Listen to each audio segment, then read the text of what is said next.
Welcome एवरीसिस। अब आगे हमने ऑपरेटर ओवरलोडिंग करनी है, तो उसके लिए मैंने एक जो क्लास है वो डिज़ाइन की है। एरे क्लास जो है उसका नाम होगा। तो इसके अंदर हमने एक्चुअली एक क्लास बनानी है जो कि जिसका नाम ऑब्वियसली एरे होगा। तो ये एक एरे जो है उसको मैनेज करने के लिए हम बनाएंगे। तो उसका जो मकसद होगा वो मैं आपको साथ साथ बताता जाता हूँ।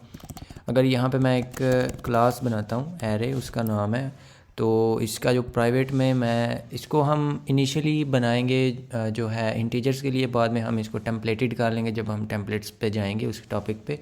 तो इसका जो प्राइवेट मेंबर है सबसे पहले वो उसको मैं 64 बिट का जो इंटीजर है वो बना लूँगा। और इसका नाम हम रख लेंगे जो भी इसका एरे है वो, मतलब कि एम एरे उसका नाम हम रख सकते हैं। और इसका जो साइज़ होगा वो इनिशियली हम इसको इस तरह से हार्ड कोडेड 100 साइज़ का जो है वो हम बना लेंगे। बाद में चल के तो हम इसको जो है वो इस तरह से बनाएंगे कि ये डायनामिकली एलोकेट होगा, जिस तरह से एसटीडी वेक्टर होता है। तो उधर हम आहिस्ता आहिस्ता मूव करेंगे, लेकिन अभी के लिए हम इस तरह से इसको कर लेंगे। और इसका जो साथ में हम इसका काउंट रखने के लिए वो हम रख सकते हैं साइज़ टी का, अगर हो एक एम साइज़।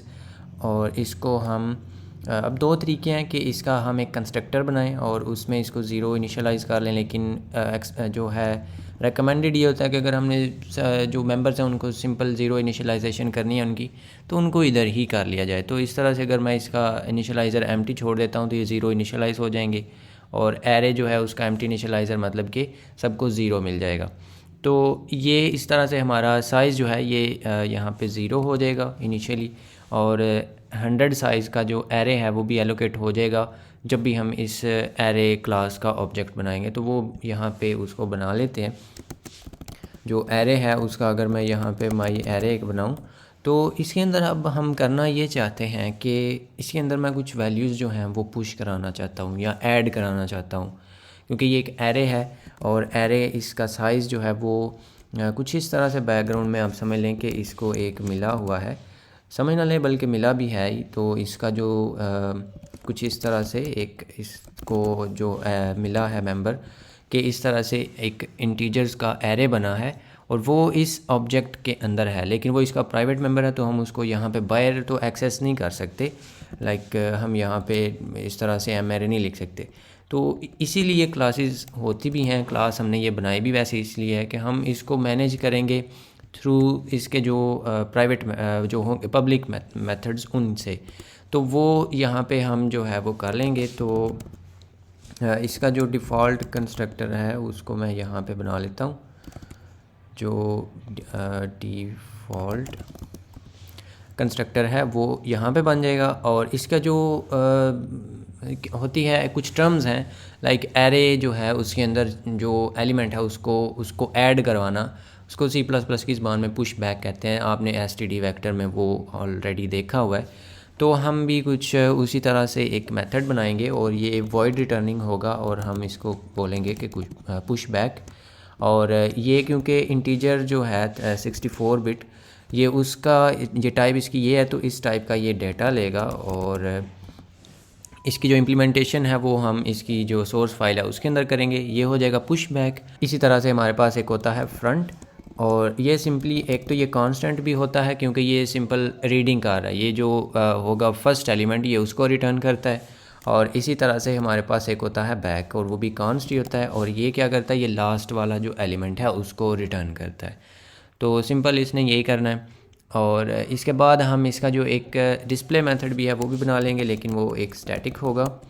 और ये डिस्प्ले वॉइड होगा डिस्प्ले एरे, हम इसका नाम रख लेते हैं। और ये कॉन्स्ट लेगा रेफरेंस इसी क्लास का, क्योंकि ये एक स्टैटिक है तो हम इसके अंदर दिस पॉइंटर तो फिर इसके अंदर अवेलेबल नहीं होगा। तो हम इसको कोई भी जो एरे है उसका रेफरेंस देंगे और वो ऑब्वियसली कांस्टेंट होगा क्योंकि हम सिंपल इसके अंदर रीडिंग करना चाहते हैं।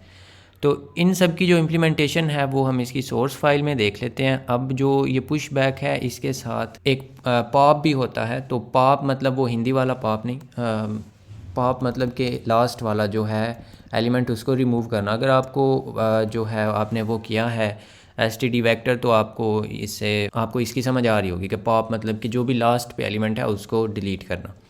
तो एरे जो है उसके अंदर जो एलिमेंट है उसको डिलीट करने का मतलब हम ये लेते हैं कि उसको ज़ीरो इनिशियलाइज़ कर दिया जाए और जो साइज़ है उसको माइनस कर दिया जाए।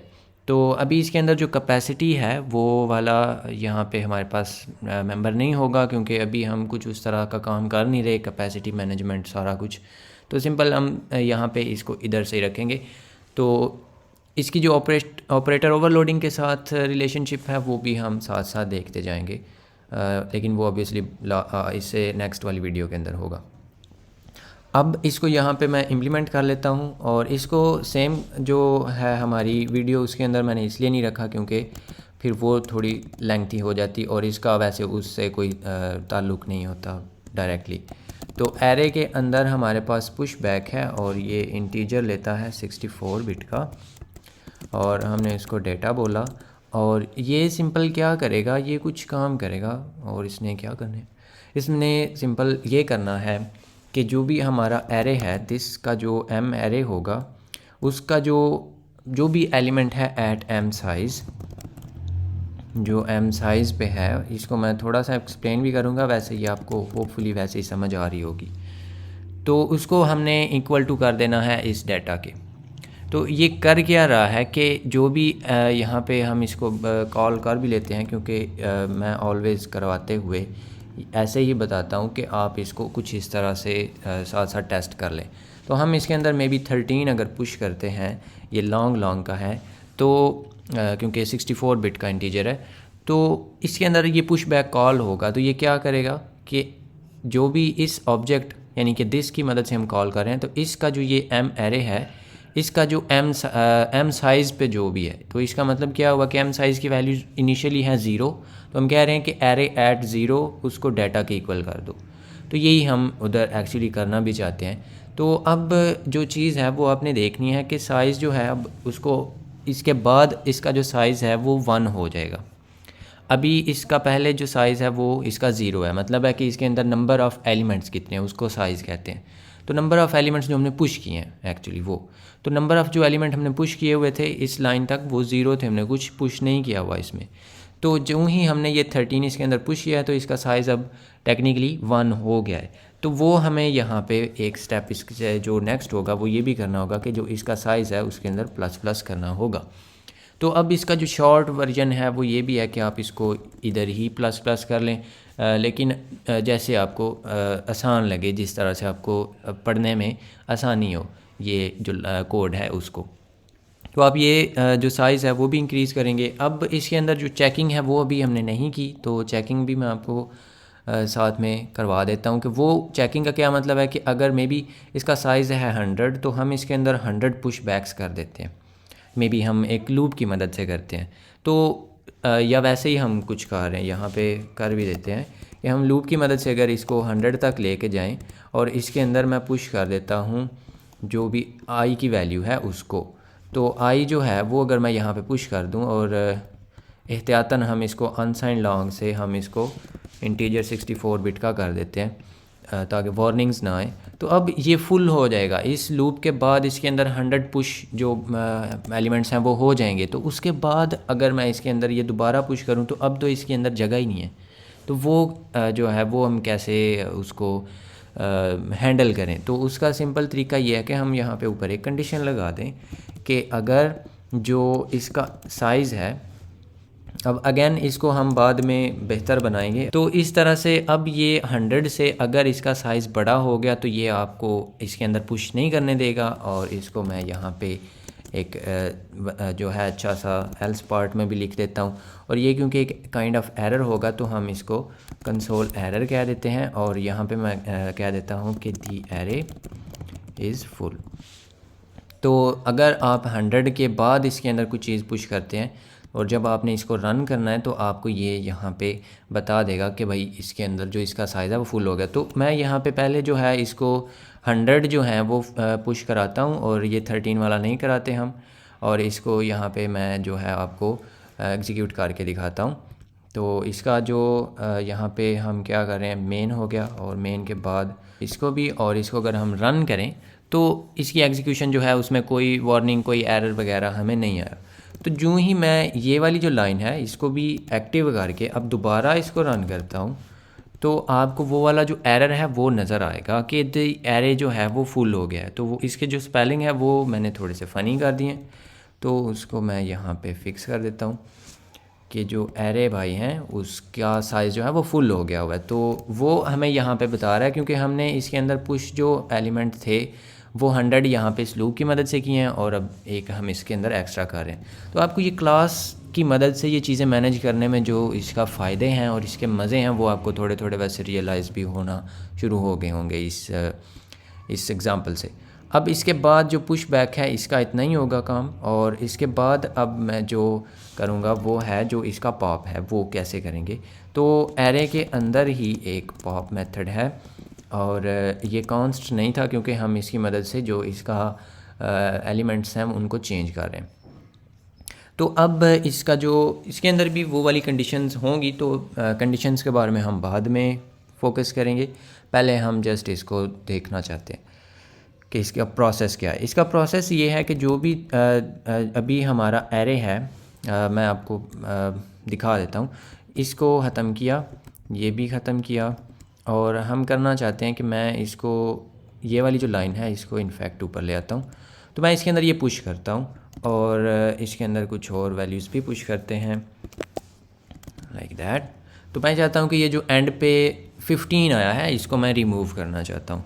और अभी आपने कुछ ये भी देखना है कि इस एलिमेंट के पुश होने के बाद इसका साइज़ हो गया 1, इसका साइज़ हो गया अब 2, अब इसका साइज़ हो गया 3, लेकिन इसका इंडेक्स है 0, इसका इंडेक्स है 1 और इसका इंडेक्स है 2। तो मतलब ये हुआ कि जो भी लास्ट एलिमेंट है वो साइज़ -1 पे है। अभी इसका साइज़ 3 है, 3 एलिमेंट्स हैं इसके अंदर। तो इसका जो लास्ट इंडेक्स है एक्चुअली, क्योंकि इंडेक्स 0 से स्टार्ट हो रहे हैं, तो वो साइज़ -1 है। साइज़ में से एक निकालेंगे तो इसका 2 इंडेक्स आ जाएगा, इसका 1 आ जाएगा और इसका 0। तो हम क्या करना चाहते हैं कि इसका जो साइज़ माइनस पे है, -1 पे, उसको हम इक्वल टू करना चाहते हैं 0 के। तो उसके बाद हम जो इसका साइज़ है उसमें से एक डेक्रीमेंट भी करना चाहते हैं, क्योंकि हम उसको साइज़ जो है वो अगर डेक्रीमेंट नहीं करते तो वो एक्चुअली वो फिर कंप्लीट प्रोसेस नहीं होगा। तो हमें वो भी एक तो करना पड़ेगा। अब अगेन इसका एक और तरीका ये भी हो सकता है कि आप यहाँ पे इसका प्री डेक्रीमेंट करें और फिर उस पे आप उसको जो है वो ज़ीरो कर दें, तो ये भी सेम होगा। उसके लिए आपको फिर ये नहीं लिखना पड़ेगा। और ये आपने देख लेना है कि ये पोस्ट इंक्रीमेंट डेक्रीमेंट ना हो, क्योंकि वो आपको पहले पता है कि वो बाद में होगा, तो ये एक्चुअली फिर वर्क नहीं करेगा। तो ये आपको प्री डेक्रीमेंट करना पड़ेगा। और लेकिन ये थोड़ा ज़्यादा बेहतर है, क्योंकि ज़्यादा लाइंस लिखने से जो है ना वो बंदा प्रो कोडर नहीं जो है वो उसकी प्रो कोडर नेस जो है ना उसमें कोई कमी नहीं आती। तो वो आपने उसकी फ़िक्र नहीं करनी, आप इस तरह से लिख सकते हैं। अब ये जो है इतना हमारा काम बन जाएगा। और इसको एक्चुअली हमें जो इसका स्टैटिक मेथड है वो भी यहाँ पे डिफ़ाइन कर लेना चाहिए। और वो क्या है कि हम यहाँ पे वो भी एक वॉइड है और एरे के अंदर ही है डिस्प्ले एरे, और ये कॉन्स्ट लेता है रेफरेंस ऑफ एरे, और इसको हम माई एरे ही कह देते हैं। और इसने क्या करना है, ये हमारा जो फॉर लूप चलाएगा जो माई एरे है। यहाँ पे अभी हमने जो साइज़ है उसका गेटर नहीं बनाया, तो साइज़ का जो गेटर है वो भी हमें बनाना होगा पहले तो। और वो क्या करेगा, वो हम यहाँ पे कर लेते हैं कि इसका जो साइज़ है वो हमें रिटर्न करो। तो साइज़ की टाइप क्या है, साइज़ टी है। तो हम यहाँ पे साइज़ टी रिटर्न करने वाला एक बनाते हैं मेथड, और ये क्या करेगा, इसका नाम होगा साइज़ और ये कॉन्स्ट होगा। तो हम इसको इधर ही चुपके से डिफ़ाइन कर देते हैं कि छोटा सा ही है। तो एम साइज़ ये रिटर्न कर देगा सिंपली। यहाँ पे हम लिख सकते हैं कि जो माई एरे है उसका जो साइज़ है उधर तक जाओ, और फिर आपने जो है इसका सी आउट करना है। सी आउट क्या करना है कि हमने यहाँ पे जो माई एरे है, क्योंकि ये है चाहे स्टैटिक है लेकिन ये इसका मेंबर है, तो हम यहाँ पे इसका जो एलिमेंट है उसको एक्सेस कर सकते हैं। तो मैं जो एरे है एट आई उसको यहाँ पे एक्सेस कर लूँगा। तो अब इसका जो करने का भी बेहतर तरीका है वो ये है कि हम इसका एक गेटर बनाएं, इसका जो एलिमेंट है उसको गेट करने वाला, तो वो भी हम बना लेंगे। अभी के लिए हम इतना ही रखेंगे कि इसका जो गेटर है, इसका जो इस तरह से हम इसको इंडेक्स पे जो है इसको एक्सेस कर लेंगे। तो मैं आपको यहाँ पे जो है इसकी जो पॉप है उसको वो करने से पहले मैं यहाँ पे इसका जो, क्योंकि ये एक रेफरेंस जो है स्टैटिक मेंबर है, तो मैं यहाँ पे इसका जो डिस्प्ले एरे है वो कॉल करूँगा अपॉन दिस ऑब्जेक्ट। तो इसका जो रेफरेंस है वो इसको जाएगा। तो मैं यहाँ पे अगर इसको भी करता हूँ रन, तो हमें जो इसके जो एलिमेंट्स हैं वो नज़र आने चाहिए, जो कि इनफैक्ट आ भी रहे हैं यहाँ पे 13 और ये वाला और लास्ट वाला। तो मैं अब जो करना चाहता हूँ वो ये है कि मैं इसका जो इस जो पॉप मेथड है वो कॉल करूँगा। तो हमें यहाँ पे इसका जो एक लेस नज़र आना चाहिए, यानी कि ये जो 15 है ये फिर हमें नज़र नहीं आएगा। तो वो भी यहाँ पे अब करके दिखाता हूँ। तो हमें सिंपली जो 13 और 152 है वो नज़र आ रहा है, 15 जो है वो हमारा डिलीट हो चुका है। और ये हो गया। अब उसके बाद एक जो इसकी कंडीशन है जो मैंने आपको बोली थी वो ये है कि मे बी यहाँ पे इसके अंदर जो मैं कुछ भी नहीं पुश करता, ये है ही एम्प्टी।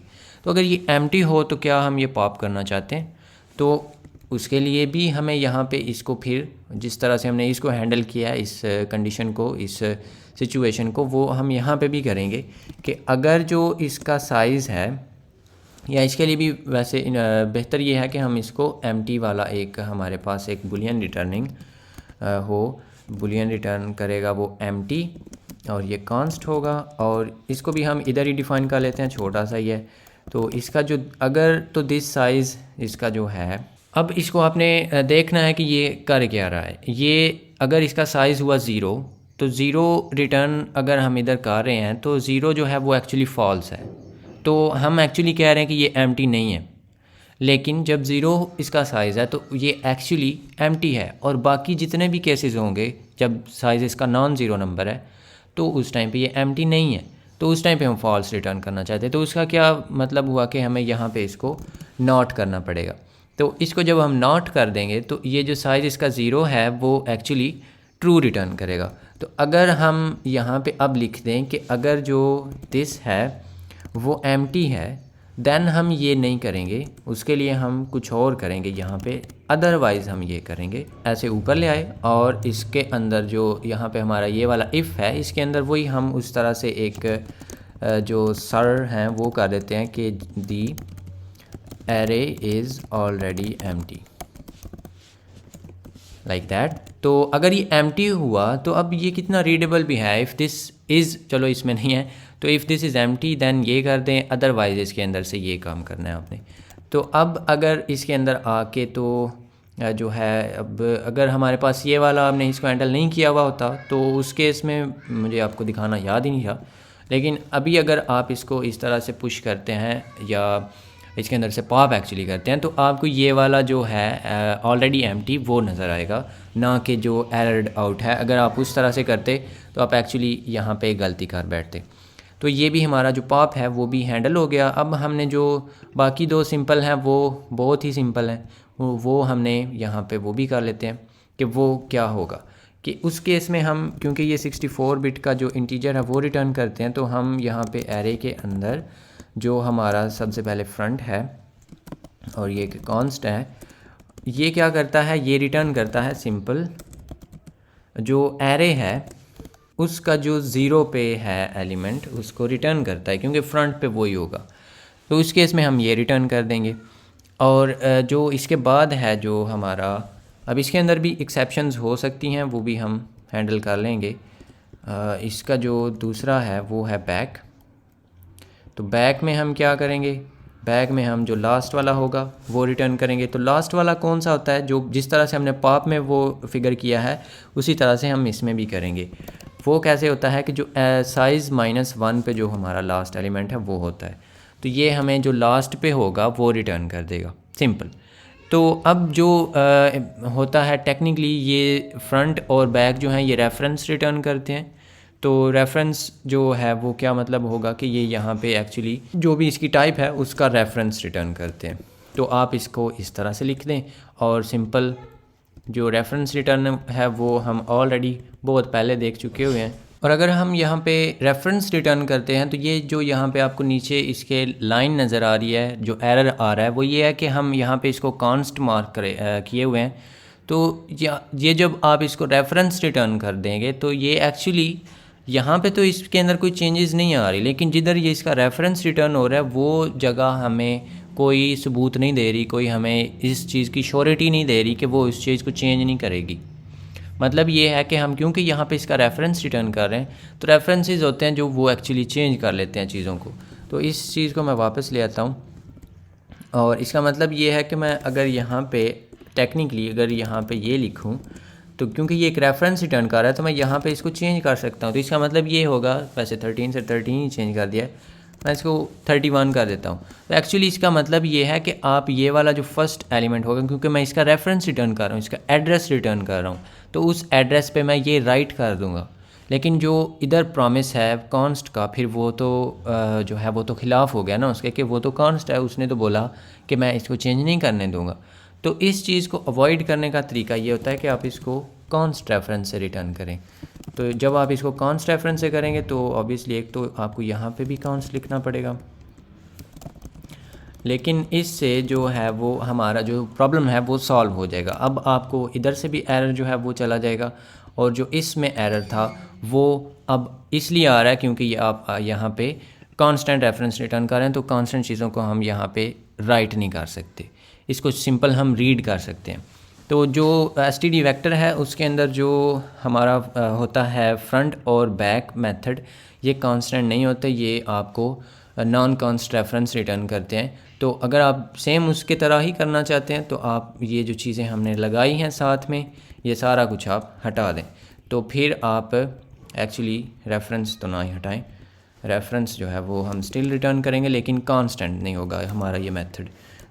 तो उसके लिए हमें यहाँ पे इसकी जो डेफिनेशन है इसके अंदर से भी ये जो कांस्ट हैं इनको हटाना पड़ेगा। अब हमें यहाँ पे भी कोई एरर नहीं आएगा और यहाँ पे मेन के अंदर भी कोई एरर नहीं आएगा। और अगर आप इसको अभी रन करते हैं तो ये 13 की बजाय आपको 31 यहाँ पे नज़र आएगा, और इसको आप रन करके देख भी सकते हैं क्योंकि हमने उसको ओवरराइट कर दिया। तो ये हो गया। और इसके बाद क्योंकि ये एक रेफरेंस है तो रेफरेंसेस जो हैं वो आप सी आउट में सिंपल भी कर सकते हैं। तो ये क्या होगा, इसका मतलब कि आप इसको अगर इस तरह से बोलें कि सी आउट करो जो एम एरे है उसका फ्रंट, तो ये आपको यहाँ पे 31 दिखा देगा क्योंकि आपने इसको ओवरराइट कर दिया। और अगर मैं इसको कमेंट करके तो दोबारा इसको रन करूँ तो ये आपको ये पहले वाला जो हमारा एक्चुअल फ्रंट पे था नंबर वो आपको नज़र आ जाएगा। और इसी तरह से आप जो इसका बैक है उसको भी एक्सेस कर सकते हैं। तो ये हो गया। अब जो इसमें ऑपरेटर ओवरलोडिंग वाले काम हैं वो ये हैं कि अभी अगर मैं इसमें ऑपरेटर जो है वो यूज़ करता हूँ इस ऑब्जेक्ट पे, ये वाला कि मैं बोलूँ कि एम एरे एट ज़ीरो, अब ये मज़ेदार चीज़ है ना कि मैं इस तरह से अगर कर पाऊँ कि क्योंकि अब ये एक क्लास है, हमारी अपनी बनाई हुई क्लास है, तो इस क्लास को इसका नहीं पता कि ये ऑपरेटर क्या होता है। तो उधर आते हैं ऑपरेटर ओवरलोडिंग वाले काम। और ये आप नेक्स्ट वीडियो का ट्रेलर समझ लें, टीज़र समझ लें, ये हम इस तरह के काम नेक्स्ट वीडियो में करेंगे। और एक और भी काम ये होगा कि हमारे पास एक एरे इस तरह से हो, एरे 1, और इसके अंदर हम एक एरे 2 ऐड करें और ये दोनों आपस में जुड़ जाएं और ये एक और एरे हमें मिल जाए। तो वो भी बड़ा मज़ेदार काम है जो कि अभी के लिए हम नहीं कर सकते क्योंकि ये जो ऐड करने वाला ऑपरेटर है इसको नहीं पता कि ये दोनों क्या होते हैं। अब इस केस में तो ये वैसे अनडिफाइंड है, मतलब ये आइडेंटिफायर्स, लेकिन अगर आप इसको इस तरह से एक्चुअल ऑब्जेक्ट बना के भी करें तो वो भी ये काम नहीं करेगा। लेकिन यही काम हम ऑपरेटर ओवरलोडिंग से कर सकते हैं। तो वो हम देखेंगे नेक्स्ट वीडियो के अंदर। होपफुली इतना जो था वो आपको आ गया है समझ। और एक जो चीज़ है वो ये रह भी गई कि ये जो है ये भी हम सिर्फ उस केस में रिटर्न करेंगे अगर ये एम्प्टी नहीं है। तो अगर ये एम्प्टी है, एम्प्टी जो होगा एरे, उस पे अगर आप रेफरेंस फिर किस तरह से रिटर्न कर सकते हैं, वो तो है ही एम्प्टी। इसी तरह से अगर जो बैक है वो अगर आप एम्प्टी पे उसका रेफरेंस लेते हैं तो एम्प्टी तो है ही कोई नहीं, मतलब उसमें तो कुछ है नहीं, तो आप किस चीज़ का यहाँ पे रेफरेंस रिटर्न कर रहे हैं। तो उस केस में जो है वो एक्सेप्शंस आती हैं, एक्सेप्शन हैंडलिंग या इस तरह से जो चीज़ें होती हैं, तो वो भी हमने नहीं की। तो इसका वैसे इतना मसला नहीं है, ये हम इतना यूज़ भी नहीं करेंगे। जो हमारा अभी के लिए टॉपिक है वो उसको इन्वॉल्व नहीं करता। तो अभी के लिए हम इतना ही रखेंगे, सिंपल सा ही इन दो फंक्शंस को। और बाकी जो इसमें पॉप और जो था हमारा अपेंड या पुश बैक, उसको हमने यहाँ पे इसके अंदर हैंडलिंग कर लिया। सो होपफुली इस चीज़ की आपको समझ आ गई है। नेक्स्ट वीडियो से हम ऑपरेटर ओवरलोडिंग करेंगे। So that's it for this video and I will see you in another one.